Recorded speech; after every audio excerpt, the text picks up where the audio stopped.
Dieu est-il masculin ou féminin? Avec la montée du féminisme, la question du sexe ou du genre de Dieu est devenue plus prégnante. Pourquoi Dieu devrait-il être un homme? Pourquoi ne serait-il pas femme? Dieu favorise-t-il l'homme au détriment de la femme? Tout d'abord, il est utile de rappeler que Dieu est esprit, donc immatériel, et que par conséquent, il n'a évidemment pas de sexe. Les catégories sexuelles ou genrées sont intrinsèquement liées à un corps. Or, Dieu est incorporel. Il est donc hors de propos de lui rattacher ces notions. Ce serait un peu comme demander si le nombre 2 est lourd ou léger. Les notions de lourd ou de léger ne peuvent pas s'appliquer à des abstractions, c'est absurde. Dieu donc n'est ni homme ni femme, mais esprit. Pourtant, la très grande majorité des pronoms, formes verbales ou adjectifs relatifs à Dieu employés dans la Bible, le sont sous forme masculine. Quand Dieu prend forme humaine, il s'incarne en homme et non en femme. Quand il évoque sa relation avec le peuple d'Israël ou avec l'Église, il se décrit comme un mari, non comme une épouse. Enfin, lorsqu'on s'adresse à lui, on l'appelle notre Père et non notre Mère.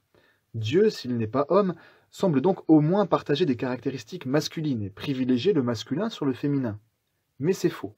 Tout d'abord, et contrairement à ce qui a malheureusement souvent pu être dit, la Bible et le Dieu de la Bible ne sont absolument pas misogynes et n'encensent pas l'homme au détriment de la femme. Mais c'est là un autre sujet que nous aurons l'occasion de traiter une prochaine fois. En ce qui concerne Dieu, nous pouvons nuancer notre précédent constat en précisant que Dieu ne rechigne pas à utiliser des métaphores où il se compare à une figure féminine. Nous en avons des exemples dans l'évangile de Matthieu, où Dieu est comparé à une poule qui rassemble ses poussins sous ses ailes. En Ésaïe, il est comparé à une mère consolatrice, ou encore dans le livre des Proverbes, où il est fait mention de sa sagesse sous une forme féminine. Il faut savoir que dans la société israélite, l'image qui est associée au père est celle d'autorité et de protection, tandis que celle qui est associée à la mère est celle de compassion. Donc, en fonction de ce qu'il souhaite révéler de lui, Dieu utilise une image masculine ou féminine sans en valoriser une plus que l'autre. D'autre part, quand la Bible explique que Dieu a créé l'homme à son image, elle précise qu'il l'a créé homme et femme. C'est donc l'humanité en tant qu'homme et femme, et non seulement l'homme masculin, qui est à l'image de Dieu. Cela ne signifie bien sûr pas que Dieu soit homme et femme, mais cela montre encore que Dieu ne s'identifie pas forcément plus à l'un qu'à l'autre. Mais alors, pourquoi une telle inégalité dans le nombre d'occurrences masculines relatives à Dieu par rapport aux occurrences féminines?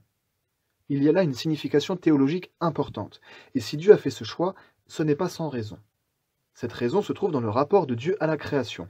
En effet, si Dieu s'était présenté comme la mère, alors on aurait facilement pu associer la création à une émanation de Dieu. Lorsqu'elle accouche, la maman fait en quelque sorte sortir d'elle-même son enfant. Il y a donc un rapport d'identification très fort entre la mère et l'enfant. Ils partagent une nature commune. Si Dieu s'était présenté comme la mère, la création aurait été pensée comme une émanation de Dieu, ce qui aurait donné naissance à une religion panthéiste.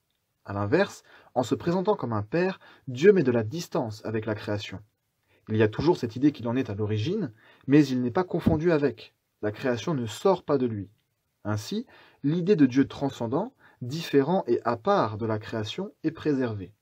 De plus, à l'époque biblique, des déesses mères existaient, et elles étaient associées au culte de la fécondité, avec des pratiques totalement à l'encontre des commandements de Dieu dans la Bible.